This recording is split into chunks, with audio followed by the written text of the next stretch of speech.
Apakah kamu seorang Kristen yang telah lahir baru? Di dalam video kali ini, kita akan membahas satu topik penting di dalam kekristenan, yaitu lahir baru. Apakah itu lahir baru di dalam kekristenan? Seberapa pentingkah lahir baru di dalam kehidupan kita sebagai seorang Kristen? Bagaimana saya bisa tahu jika saya memang telah lahir baru? Kita akan menjawab semua pertanyaan ini dalam video ini, dan di akhir video ini, kamu akan memiliki pemahaman yang lebih jelas. Apakah kamu benar-benar adalah seorang Kristen yang telah lahir baru atau tidak? Baiklah, pertama, mari kita lihat betapa pentingnya lahir baru di dalam kehidupan kita sebagai seorang Kristen. Yesus mengajarkan kepada kita pentingnya lahir baru di dalam Injil Yohanes pasal 3 ayat 3 dan 5. Yesus berkata di dalam ayat 3, jika seorang tidak dilahirkan kembali, ia tidak dapat melihat kerajaan Allah. Dan kemudian dia berkata di dalam ayat 5, jika seorang tidak dilahirkan dari air dan roh, ia tidak dapat masuk ke dalam kerajaan Allah. Jadi, dari kedua ayat tersebut, kita dapat melihat betapa pentingnya lahir baru. Jika kamu tidak dilahirkan kembali, maka kamu tidak dapat memasuki kerajaan Allah, yang artinya adalah kamu tidak diselamatkan. Kamu bisa memiliki pengetahuan Alkitab yang lengkap tetapi tidak lahir baru. Kamu bisa menguasai doktrin Kristen secara benar tetapi tidak lahir baru. Kamu bisa ke gereja setiap minggu dan tidak lahir baru. Kamu bisa mengikuti kelas pendalaman Alkitab tetapi tidak lahir baru. Kamu dapat tumbuh di keluarga Kristen tetapi tidak lahir baru. Kamu bisa sekolah di sekolah Kristen tetapi tidak lahir baru. Kamu bisa melayani di dalam gereja selama bertahun-tahun tetapi tidak lahir baru. Jadi, tidak ada yang lebih penting daripada pertama, menjadi lahir baru, dan kedua, mengetahui bahwa kamu telah lahir baru. Dan tidak ada yang lebih berbahaya daripada jika kamu berpikir kamu telah lahir baru, tetapi ternyata kamu belum lahir baru. Karena jika kamu tidak lahir baru, Yesus berkata, kamu tidak dapat memasuki kerajaan Allah, artinya kamu tidak diselamatkan. Tetapi Rasul Paulus berkata dalam Efesus pasal 2, kita diselamatkan melalui iman kepada Yesus Kristus, dan dalam Roma pasal 5, dia berkata bahwa kita dibenarkan karena iman. Jadi, apakah kita diselamatkan melalui lahir baru, atau melalui pembenaran karena iman kepada Yesus Kristus? Di sini kita akan melihat hubungan yang erat antara lahir baru dan pembenaran karena iman, yang berarti menerima keselamatan di dalam Yesus. Pembenaran karena iman mengikuti kelahiran baru, atau dengan kata lain, kelahiran baru mendahului pembenaran karena iman. Semua itu terjadi pada saat yang bersamaan, tetapi ada sebab dan akibat serta urutannya di dalam proses itu. Pembenaran karena iman hanya mengubah kedudukan atau status kita di hadapan Allah. Kita berubah dari yang seharusnya dihukum menjadi dinyatakan benar di hadapan Allah. Pembenaran karena iman hanya mengubah status kita di hadapan Allah. Dari orang yang seharusnya dihukum karena dosa menjadi orang yang telah diselamatkan karena kita beriman kepada Yesus Kristus. Tetapi itu tidak mengubah kehidupan kamu. Pembenaran karena iman hanya mengubah bagaimana Allah sekarang melihat kamu. Lahir barulah yang mengubah kehidupan kamu, dan ini sangatlah penting. Tetapi kita harus ingat bahwa kita diselamatkan bukan oleh perbuatan baik kita. Kita diselamatkan semata-mata hanya melalui iman kepada Yesus Kristus. Tetapi jika kamu benar-benar telah diselamatkan, maka iman keselamatan itu akan selalu menghasilkan perubahan di dalam hidup kamu. Jika kamu memiliki iman yang sejati kepada Yesus, maka selalu ada bukti kehidupan yang berubah dari sebelum kamu percaya kepada Yesus dengan setelah percaya kepada Yesus. Selanjutnya, mari kita lihat apa yang diajarkan Alkitab tentang lahir baru. Dalam 1 Yohanes pasal 3 ayat 9. Rasul Yohanes berkata, setiap orang yang lahir dari Allah tidak berbuat dosa lagi, sebab benih ilahi tetap ada di dalam dia, dan ia tidak dapat berbuat dosa karena ia lahir dari Allah. Rasul Yohanes berkata dengan sangat jelas di sini bahwa jika kamu mengatakan kamu mengenal Allah, tetapi kamu tetap menjalani kehidupan di dalam dosa, kamu sama sekali belum lahir baru. Tetapi Rasul Yohanes tidak mengatakan bahwa seorang Kristen yang telah lahir baru tidak akan berbuat dosa lagi. Kita semua masih bisa berbuat dosa. Tetapi kita tidak mencintai dosa kita, dan kita tidak hidup di dalam kehidupan yang penuh dosa. Kita mungkin sesekali jatuh ke dalam dosa, tetapi kita tidak akan menjalani gaya hidup yang terus-menerus berdosa. Orang yang menjalani gaya hidup yang terus-menerus berdosa sama sekali belum lahir baru. Jadi, dengan kata lain, di mana ada kelahiran baru, pasti akan selalu ada buah kehidupan yang muncul dari kelahiran baru itu. Yesus bahkan berkata dalam Matius pasal 7 ayat 20, jadi, dari buahnya lah kamu akan mengenal mereka. Kamu dapat mengetahui apakah akar pohon tersebut baik atau tidak dengan melihat buahnya. Sama halnya, kita dapat melihat apakah seseorang sudah lahir baru atau tidak dari buah kehidupannya. Apakah baik atau buruk. Dengan kata lain, ada hubungan yang tidak terpisahkan antara lahir baru dengan pengudusan hidup yang menghasilkan buah kehidupan yang baik. Lahir baru akan selalu terlihat adanya pengudusan di dalam hidup seseorang, yang merupakan pertumbuhan yang progresif menjadi serupa dengan Kristus. Lahir baru berarti bahwa kamu sekarang terhubung dengan Allah dan Allah telah memberikan kehidupan yang kekal dan kehidupan yang ilahi di dalam diri kamu. Allah juga telah memberikan kamu hati dan pikiran yang baru, dan inilah permulaan kehidupan kekristenan kamu. Lahir baru membawa kamu ke dalam dunia baru, pemahaman yang baru tentang kebenaran Alkitab, kebencian terhadap hal-hal berdosa, dan kecintaan terhadap hal-hal rohani yang dulu kamu benci. Ini adalah perubahan yang menyeluruh dari kehidupan kamu, dan itu terjadi dengan seketika. Kelahiran baru tidaklah terjadi secara perlahan-lahan. Begitu kamu lahir baru, kamu adalah manusia baru di dalam Kristus. Sekarang, mari kita kembali ke ayat 9. Setiap orang yang lahir dari Allah tidak berbuat dosa lagi. Kata dosa berarti meleset dari sasaran. Ini berarti gagal mencapai sasaran, dan sasarannya adalah kesucian dan kemuliaan Allah yang sesuai dengan firman Allah. Sekarang, mari kita lihat kata berbuat. Ini adalah kata Yunani yang berarti mengerjakan suatu tindakan, berjalan menuju ke suatu arah. Dan itu dalam bentuk present tense atau tenses sekarang. Kata kerja berbuat ini berarti perbuatan yang sedang berlangsung. Ini adalah perbuatan yang berkelanjutan atau dilakukan secara terus-menerus. Jadi, tidak ada seorang pun yang dilahirkan dari Allah akan terus-menerus hidup di dalam perbuatan dosa, atau dengan kata lain mempunyai gaya hidup yang senantiasa berbuat dosa. Tidak ada seorang pun yang dilahirkan dari Allah akan terus-menerus hidup di dalam perbuatan dosa, karena telah terjadi transformasi secara keseluruhan di dalam hidupnya. Jadi, kamu bukan lagi budak dosa. Kamu tidak lagi hidup untuk dosa. Kamu mungkin jatuh ke dalam dosa itu. Tetapi begitu kamu berada di dalam dosa, kamu akan membencinya. Kamu akan merasa bersalah atas perbuatan dosa kamu. Dan jika kamu tidak bertobat darinya, maka Allah akan mendisiplinkan kamu. Allah akan menghukum kamu sampai kamu keluar dari dosa itu. Tetapi bagi mereka yang belum lahir baru, mereka tidak hanya berada di dalam kehidupan yang penuh dosa, mereka juga suka dan menikmati kehidupan seperti itu. Jadi, sekarang kita mengetahui bahwa orang yang telah lahir baru memiliki kehidupan baru di dalam Kristus. Kita adalah manusia baru di dalam Kristus. Itulah yang dimaksud dengan lahir baru di dalam Kristus. 2 Korintus pasal 5 ayat 17. Jadi siapa yang ada di dalam Kristus, ia adalah ciptaan baru. Yang lama sudah berlalu, sesungguhnya yang baru sudah datang. Apakah lahir baru itu tergantung pada kita? Apakah kita dapat lahir baru dengan kemauan dan usaha kita sendiri? Jawabannya adalah sama sekali tidak. Ketika kita dilahirkan, kita pasif adanya. Kita tidak dapat memilih kapan harus dilahirkan atau bagaimana harus dilahirkan. Alkitab memberitahu kepada kita bahwa itu adalah pekerjaan dari Tuhan. Dialah yang membuat kita lahir baru. Itu semua adalah pekerjaan Tuhan. Sama sekali bukan usaha kita sendiri. Jadi, apa yang dilakukan Allah untuk membuat kita lahir baru? Dalam 1 Yohanes pasal 3 ayat 9, Rasul Yohanes berkata, "Setiap orang yang lahir dari Allah tidak berbuat dosa lagi, sebab benih ilahi tetap ada di dalam dia, dan ia tidak dapat berbuat dosa, karena ia lahir dari Allah." Dari ayat itu, kita memahami bahwa Allah menempatkan benih ilahi di dalam kita, sehingga kita bisa lahir baru. Apakah yang dimaksud dengan benih ilahi yang tetap ada di dalam kita? Ada dua penjelasan untuk ini. Penjelasan pertama adalah itu merujuk kepada firman Allah. Istilah ini juga digunakan di tempat lain di dalam Perjanjian Baru untuk merujuk kepada firman Allah. Dan firman Allah itu adalah alat yang Roh Kudus gunakan untuk memberikan kita sebuah kelahiran yang baru. 1 Petrus pasal 1 ayat 23 menjelaskannya dengan jelas. Karena kamu telah dilahirkan kembali bukan dari benih yang fana, tetapi dari benih yang tidak fana, oleh firman Allah yang hidup dan yang kekal. Namun, kita mungkin saja memiliki firman Allah di dalam diri kita, tetapi tidak mengalami lahir baru. Itulah sebabnya kita perlu melihat penjelasan kedua. Penjelasan kedua adalah bahwa benih di sini mewakili sifat atau kodrat ilahi, yang adalah kehidupan ilahi yang Allah tempatkan di dalam orang yang dilahirkan kembali. Dalam 2 Petrus pasal 1 ayat 4, Petrus berkata, "Dengan jalan itu, ia telah menganugerahkan kepada kita janji-janji yang berharga dan yang sangat besar, supaya olehnya kamu boleh mengambil bagian dalam kodrat ilahi dan luput dari hawa nafsu duniawi yang membinasakan dunia."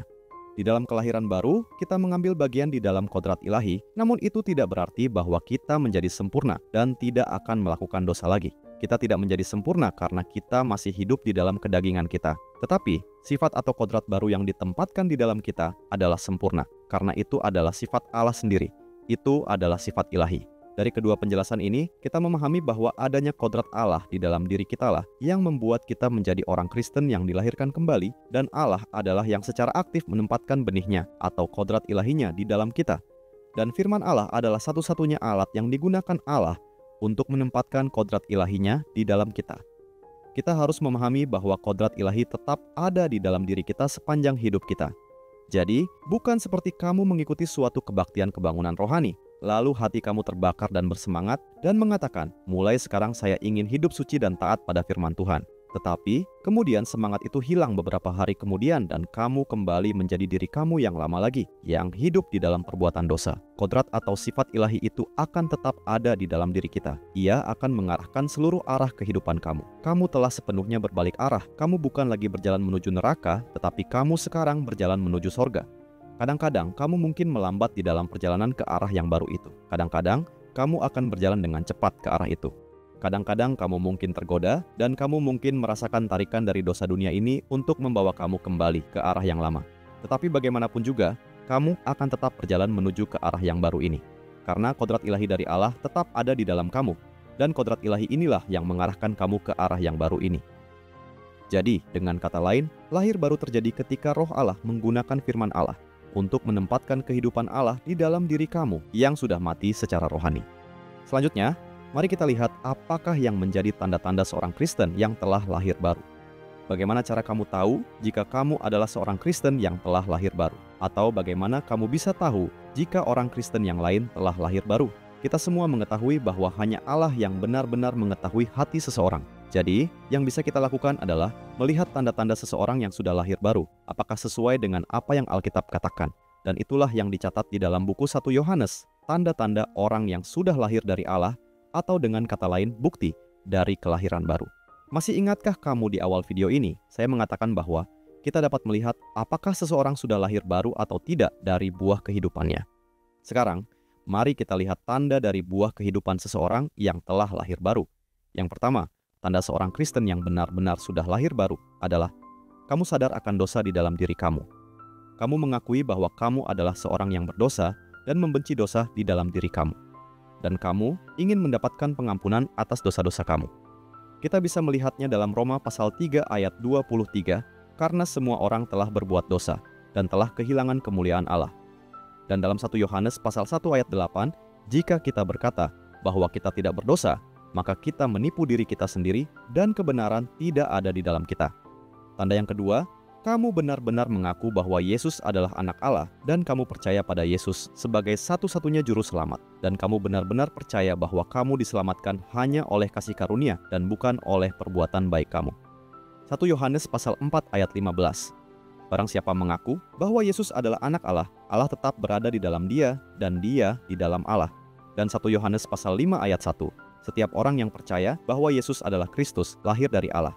Juga dalam Efesus pasal 2 ayat 8 dan 9. Sebab karena kasih karunia kamu diselamatkan oleh iman. Itu bukan hasil usahamu, tetapi pemberian Allah. Itu bukan hasil pekerjaanmu. Jangan ada orang yang memegahkan diri. Yang ketiga, kamu memiliki keinginan untuk berelasi dengan Allah dan membenci dosa. Seorang Kristen yang lahir baru memiliki keinginan untuk lebih mengenal Allah dan berusaha untuk menaati perintah-perintahnya, melakukan kebenaran, dan menjauhi hal-hal yang berdosa. Kamu kadang-kadang mungkin terjatuh di dalam dosa, tetapi begitu kamu di dalam dosa, kamu akan membenci dosa itu. Kamu akan merasa bersalah akan dosa yang telah kamu lakukan. Kamu tidak dapat menjalani gaya hidup yang terus-menerus berdosa. Kita bisa melihatnya dalam 1 Yohanes pasal 3 ayat 9. Setiap orang yang lahir dari Allah tidak berbuat dosa lagi, sebab benih ilahi tetap ada di dalam dia, dan ia tidak dapat berbuat dosa karena ia lahir dari Allah. Dan dalam 1 Yohanes pasal 3 ayat 24, barang siapa menuruti segala perintahnya, ia diam di dalam Allah dan Allah di dalam dia. Dan demikianlah kita ketahui bahwa Allah ada di dalam kita, yaitu Roh yang telah Ia karuniakan kepada kita. Tanda yang keempat, kamu merasa sukacita berada di antara orang-orang percaya dan kamu mengasihi mereka. Kamu merasa lebih bersukacita ketika berada di antara orang-orang percaya daripada di antara orang-orang yang tidak percaya, karena sifat ilahi di dalam kamu tidak bisa menyetujui gaya hidup yang berdosa yang dijalankan oleh orang-orang yang tidak percaya. Tidak hanya kamu merasa sukacita berada di antara orang-orang percaya, kamu juga mengasihi mereka dan memperhatikan mereka. Namun, itu tidak berarti bahwa kamu hanya boleh berteman dengan orang-orang percaya. Kamu masih harus hidup di antara orang-orang yang tidak percaya. Dan seperti yang diajarkan Yesus kepada kita, kamu diminta untuk memberitakan Injil kepada mereka. Jika kamu hanya berteman dengan orang-orang percaya, maka kepada siapa kamu akan membagikan Injil? Sebagai seorang Kristen yang lahir baru, meskipun kamu hidup di antara orang-orang yang tidak percaya, kamu menolak dan tidak setuju dengan gaya hidup mereka yang berdosa. Ini sangat jelas dalam 1 Yohanes pasal 3 ayat 10. Inilah tandanya anak-anak Allah dan anak-anak iblis. Setiap orang yang tidak berbuat kebenaran tidak berasal dari Allah. Demikian juga barang siapa yang tidak mengasihi saudaranya. Dan dalam 1 Yohanes pasal 3 ayat 14, kita tahu bahwa kita sudah berpindah dari dalam maut ke dalam hidup, yaitu karena kita mengasihi saudara kita. Barang siapa tidak mengasihi, ia tetap di dalam maut. Jadi, itulah tanda-tanda atau bukti-bukti utama yang harus ada di dalam kehidupan orang-orang Kristen yang sudah lahir baru. Dan kamu tidak bisa memiliki hanya satu tanda saja dan tidak memiliki tanda yang lainnya. Semua tanda-tanda tersebut harus ada di dalam kehidupan orang Kristen. Keempat tanda-tanda tersebut adalah bukti dari kehidupan yang baru di dalam Kristus. Sekarang, lihatlah diri kamu dan tanyakan pada diri kamu pertanyaan penting ini. Apakah kamu sudah lahir baru? Apakah kamu sudah menerima hidup yang baru di dalam Kristus? Apakah ada transformasi yang menyeluruh di dalam kehidupan kamu? Jika jawabannya ya, puji Tuhan. Jika jawabannya tidak, kamu mungkin akan bertanya, jadi apa yang harus saya lakukan untuk lahir baru? Secara teknis, jawaban Alkitabiah yang benar adalah tidak ada yang bisa kamu lakukan. Alkitab mengatakan kepada kita, itu semua adalah pekerjaan Allah dan bukan usaha kita sendiri. Dan dalam Injil Yohanes pasal 3 ayat 8 dikatakan, angin bertiup kemana ia mau, dan engkau mendengar bunyinya, tetapi engkau tidak tahu dari mana ia datang atau kemana ia pergi. Demikianlah halnya dengan tiap-tiap orang yang lahir dari roh. Jadi, lahir baru bukanlah di dalam kendali kamu. Namun, jika kamu bertanya bagaimana saya bisa memiliki hidup yang kekal, yang merupakan apa yang dimaksud dengan lahir baru, maka Alkitab memberitahu kita dengan sangat jelas dalam Injil Yohanes pasal 3, kamu harus bertobat dan percaya. Pertobatan yang bagaimanakah yang akan membawa kehidupan yang kekal? Pertobatan yang membawa hidup kekal bukan hanya meminta pengampunan dari Allah atas dosa-dosa kamu. Allah telah mengampuni segala dosa kita di atas kayu salib. Jadi, kamu tidak hanya harus bertobat atas semua hal berdosa yang telah kamu lakukan. Kamu terlebih lagi harus bertobat atas semua alasan yang tidak baik untuk semua hal baik yang telah kamu lakukan. Kamu mengakui bahwa kamu tidak mungkin bisa menyelamatkan diri kamu sendiri melalui usaha apapun juga. Kamu harus bertobat dan berhenti mencoba menyelamatkan diri sendiri dengan perbuatan baik kamu.